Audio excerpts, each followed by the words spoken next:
नमस्कार, welcome to the global shift.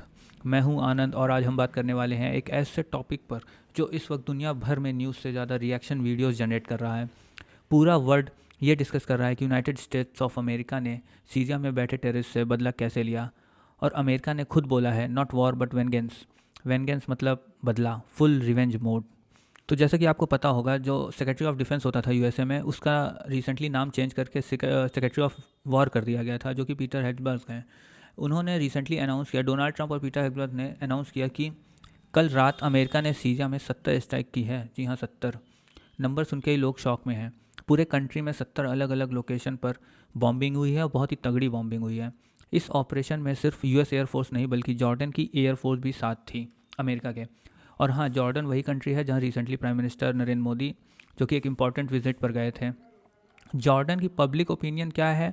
Public opinion अलग हो सकता है, लेकिन गवर्नमेंट लेवल पर जॉर्डन आज के टाइम में यूएसए और इसराइल के काफ़ी क्लोज माना जा रहा है। इसी फ्रेंडशिप के चलते यूएस और जॉर्डन ने मिलकर सीरिया में हैवी बॉम्बिंग की, जिसमें कई टेररिस्ट मारे गए थे। ट्रंप का कहना है कि पिछले महीने सीरिया में 2 अमेरिकन सोल्जर पर अटैक हुआ था और उनकी जान चली गई थी। और इस वजह से और इसी का रिस्पांस जो था ये ऑपरेशन था।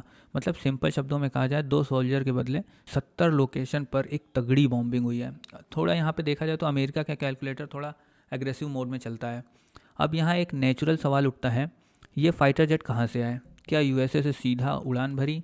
नहीं, एक्चुअली में हुआ क्या था, अमेरिका ने पूरी दुनिया को कई जोन्स में बांट रखा है। और ये मिडिल ईस्ट का जोन आता है सेंटकॉम में। जोन डिवाइड है। मिडिल ईस्ट रीजन जहाँ Pakistan, Syria, Israel, gulf countries और कई इस्लामिक नेशंस आते हैं, वो यूएसए के सेंटकॉम रीजन के अंडर आते हैं।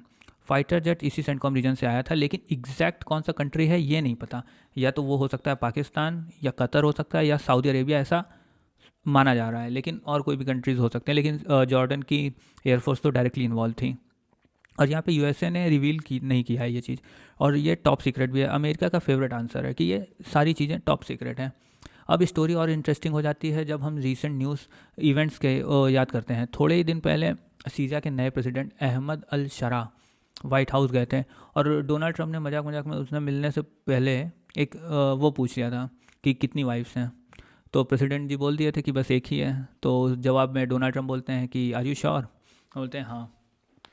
तो वो तो चलिए छोड़िए, लेकिन मीटिंग काफ़ी फ्रेंडली थी उनकी, और ट्रम्प ने परफ्यूम भी गिफ्ट किया था, और काफ़ी हंसी मजाक भी हुआ था जैसा मैंने पहले बताया, और वीडियो काफ़ी वायरल हो गई थी वाली, फुल एकदम मीम कंटेंट था। लेकिन यहाँ पर अब कोई बाहर से अगर देखेगा तो बोलेगा अभी तो हंसी मजाक चल रहा था, वाइट हाउस में रॉयल वेलकम हो रहा था, और थोड़े ही दिन बाद अमेरिका सीरिया को बॉम्ब करके आ गया। जियो politics sometimes looks like a very confusing relationship. और सबसे शॉकिंग पार्ट ये है कि सीरिया के प्रेसिडेंट और सीरिया की गवर्नमेंट ने खुद बोला है कि हम अमेरिका के बिल्कुल सही किया, और वही इस बॉम्बिंग को सपोर्ट करते हैं। और ट्रंप ने ये स्टेटमेंट अपने सोशल मीडिया हैंडल पर प्राउडली पोस्ट भी कर दिया। मतलब सीन ये है कि बॉम्ब भी अमेरिका करे और थैंक यू भी अमेरिका को मिले। ट्रंप ने बिल्कुल लिखा कि अमेरिका इस्लामिक स्टेट के अगेंस्ट बहुत स्ट्रांगली स्ट्राइक कर रहा है, और सीरिया की गवर्नमेंट जो कि एक ग्रेट मैन के अंडर काम कर रही है, फुल सपोर्ट में है। साथ ही ट्रंप ने वार्निंग भी दे दी है, अगर दुनिया के किसी भी कोने में अमेरिकन को टारगेट किया गया तो यूएसए हंट करेगा, फाइंड करेगा और रूथलेसली किल करेगा। लैंग्वेज सॉफ्ट नहीं है, बिल्कुल डायरेक्ट है, कोई भी ऑप्शन नहीं है। यहीं से ट्रंप की पॉलिसी क्लियर होती है। कंट्री फ्रेंडली हो सकती है, गवर्नमेंट फ्रेंडली हो सकती है, ट्रंप प्रेसिडेंट को ग्रेट गाय बोल सकते हैं, लेकिन अगर उनको लगता है कि वहाँ टेररिस्ट हैं जो यूएसए के लिए थ्रेट हैं, तो बॉम्बिंग एकदम पक्की मानो। और एनालिस्ट कह रहे हैं कि ये सेम फॉर्मूला फ्यूचर में और कंट्रीज़ के साथ भी रिपीट किया जा सकता है, इंक्लूडिंग पाकिस्तान। हिस्ट्री आपको याद होगी, ओसामा बिन लादेन पाकिस्तान में छुपा हुआ था, और यूएसए ने बॉर्डर सोवरेनिटी या परमिशन कुछ नहीं देखा। ऑपरेशन हुआ, काम ख़त्म, और ओसामा बिन लादेन का चैप्टर क्लोज।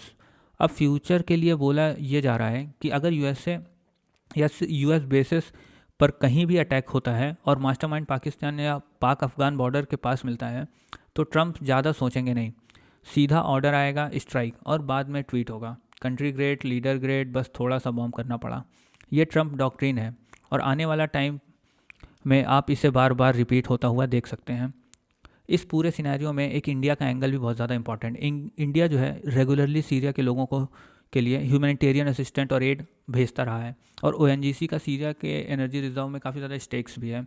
अगर कल को सीरिया में सिचुएशन नॉर्मल होती है तो इंडिया को इकोनॉमिक और स्ट्रेटेजिक दोनों तरह से फ़ायदा होगा। इसलिए यूएसए का ये स्टांस इनडायरेक्टली इंडिया को भी इम्पैक्ट करता है, क्योंकि ये टेररिज्म का अगेंस्ट और एक ग्लोबल एग्जाम्पल सेट कर रहा है। और यहाँ पे अब सवाल ये है कि क्या 70 बॉम्बिंग से सीरिया में शांति आ जाएगी? इसका जवाब किसी के पास नहीं है। एज इंडियंस हम सिर्फ होप कर सकते हैं। सीरिया के लोगों ने बहुत सफ़र किया है और उम्मीद है कि ज़िंदगी में नॉर्मलसी जो है वापस आएगी। और जाते जाते बस एक बात याद रखना है, अमेरिका कहीं भी किसी भी कंट्री को बॉम्ब कर सकता है और उसके बाद बोल सकता है कि लोग बड़े अच्छे हैं, प्रेसिडेंट ग्रेट हैं, प्राइम मिनिस्टर भी ग्रेट हैं, बस सिचुएशन ऐसी थी कि ये वर्ड्स याद रखना। ये चीज़ फ्यूचर में रिपीट होने वाली है। तो इसी नोट पर ये वीडियो ख़त्म करते हैं। Thank you for listening. Please do hit the like and subscribe button, that would be very appreciated. So see you in next video.